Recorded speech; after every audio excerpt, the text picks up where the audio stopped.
خالتي. صباح النور. كصبحتي؟ مبروك عيدك. الله يبارك فيك. انا فقت هاد الصباح لقيت خالتي كتوجد لنا الرغيفات. ضروا بهم ان شاء الله يا ربي. اليوم الصباح العيد خاصنا ضروري خصنا نديرو شي رغيفات.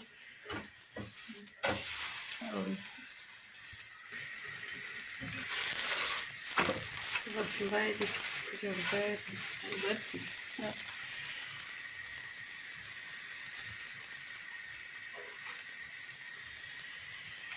هما الرغيفات ديالنا قبلوا علينا وصافي. زوينين. انا كيعجبني لا الملوي ولا الرغايف. جوج كيجيو زوينين. درنا غير رغايف كيجيو زوين تبارك الله. الله يبارك فيك. ها الرغيفات ديالنا ضروا بهم ان شاء الله بالصحه والراحه. يعطيك الصحه كيجيو غزالين تبارك الله عليك.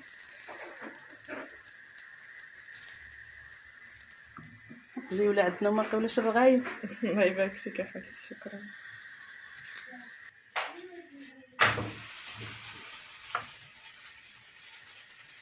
واحد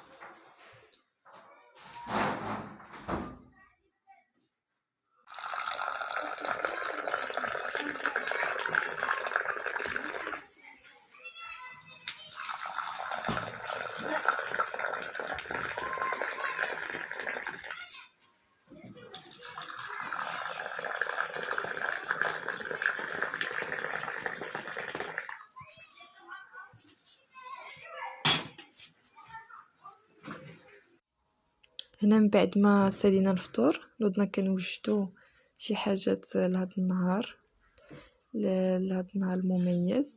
درنا واحد لاطارت كتجي خفيفه وغزاله ان شاء الله غادي نشاركها معكم من بعد. كذلك حضرنا البيتزا السائله. راه ديجا صايبناها في رمضان. انا غادي نحط لكم الرابط اسفل الفيديو. كتجي ساهله وخفيفه ودغيا كتوجد. غادي نحط لكم الرابط ديالها في صندوق الوصف. درنا فيها شويه د البصله وفلفله شحرناهم وكذلك الكفته. هنا خدينا هادوك القوالب ديال المادلين، هذيك طاوة مادلين درنا فيها العجينه من التحت ودرنا لاصوص الجاهزه كتجي احسن. ثم هنا كنديروا الكفته، وزعنا الكفته على المول كامل، ثم الفلفله والبصله اللي شحرنا والفروماج وكذلك الزيتون مقطع. صافي دخلناهم الفران. هذا هو الشكل ديالهم، راه كيجيو زوينين وساهلين واقتصاديين.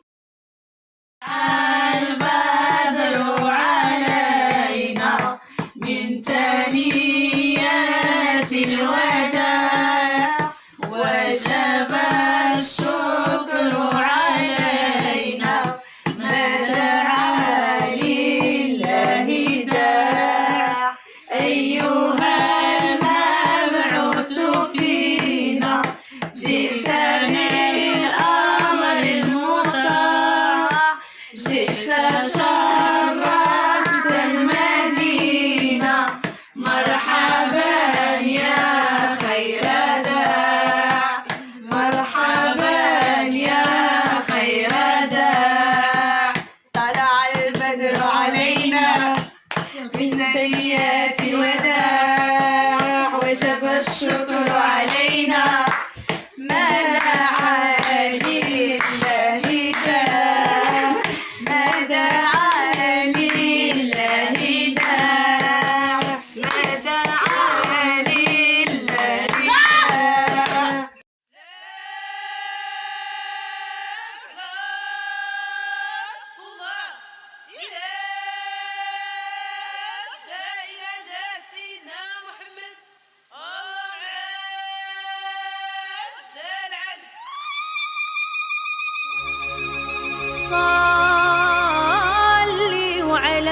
فرحة